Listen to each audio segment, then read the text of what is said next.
Berita terkini. Sedang kita menunggu perlawanan di antara Malaysia menentang Laos, timbul pula berita yang kurang baik apabila kabar angin itu mengatakan perlawanan pada petang esok dibatalkan.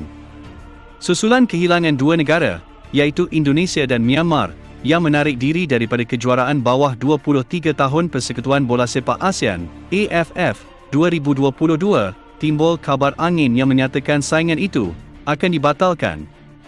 Mana tidaknya, saingan kini tampak sudah tidak rancak, apatah lagi kumpulan B ketika ini hanya menampilkan dua pasukan iaitu Malaysia dan Laos.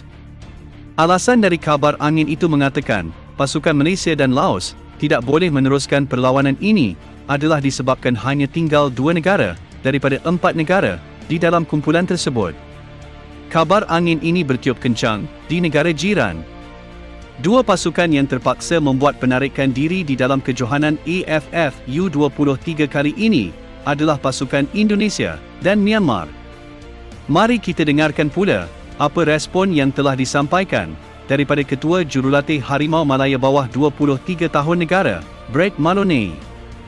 Brett Maloney telah menafikan yang kejuaraan AFF itu dibatalkan.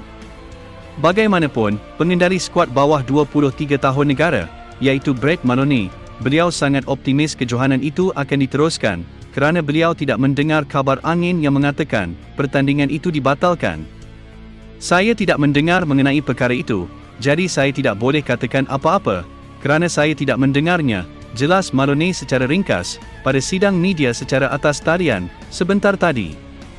Terdahulu, anak buah Maloney seharusnya turun berentak berdepan Myanmar pada 15 Februari di Stadium Prince bagi aksi pertama kumpulan B. Namun, pasukan Myanmar terpaksa menarik diri hanya beberapa jam sebelum pertembungan itu, gara-gara hampir kesemua pemain mereka dijangkiti COVID-19, sekaligus menyaksikan perlawanan itu dibatalkan. Mengulas mengenai penarikan diri di saat akhir yang dilakukan pasukan Myanmar, Maloney berkata, situasi itu tidak dapat dielakkan kerana faktor keselamatan dan kesihatan pemain perlu menjadi keutamaan. Kami menghormati keputusan mereka kerana ianya adalah sesuatu yang tidak boleh dijangka. Jika situasi kita tidak bernasib baik seperti Indonesia dan Myanmar, mungkin saya akan lakukan perkara yang sama kerana ianya tetap perlu dilakukan demi keselamatan semua pihak, katanya. Keputusan penarikan diri oleh Myanmar itu, kita hanya mampu menyaksikan Malaysia meneruskan perlawanan kedua apabila bakal menentang Laos esok. Perlawanan ini akan menentukan siapa juara kumpulan, sekaligus automatik layak ke peringkat separuh akhir. Hanya 3 juara kumpulan dan 1 naib juara terbaik akan mara ke peringkat separuh akhir. Perlawanan itu telah dijadual berlangsung pada 24 Februari, manakala perlawanan akhir dijadualkan pada 26 Februari ini. Brett Maloney juga berkata, kesemua pemainnya sudah bersedia dan sudah tidak sabar untuk beraksi menentang Laos di Stadium Prince Kemboja esok. Pemain dalam keadaan baik kerana semua pemain sangat cergas, sihat dan bersedia untuk diturunkan bagi perlawanan esok. Keputusan dua perlawanan menentang Laos, bagi pendapat saya, ianya satu keputusan yang bagus. Tambahan perlawanan akan memberikan manfaat kepada kami, yang mana seperti saya katakan sebelum ini, saya mahu memberi banyak pendedahan kepada pemain. Jadi ianya lebih baik daripada hanya satu perlawanan dan saya menyokong keputusan ini.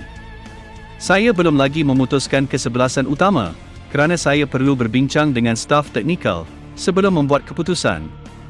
Semua pemain akan memberikan fokus sepenuhnya untuk perlawanan esok dan mereka sangat kelihatan dahaga untuk beraksi. Pastinya perlawanan yang akan berlangsung pada hari esok akan menjadi satu perlawanan menarik yang akan kita saksikan bersama.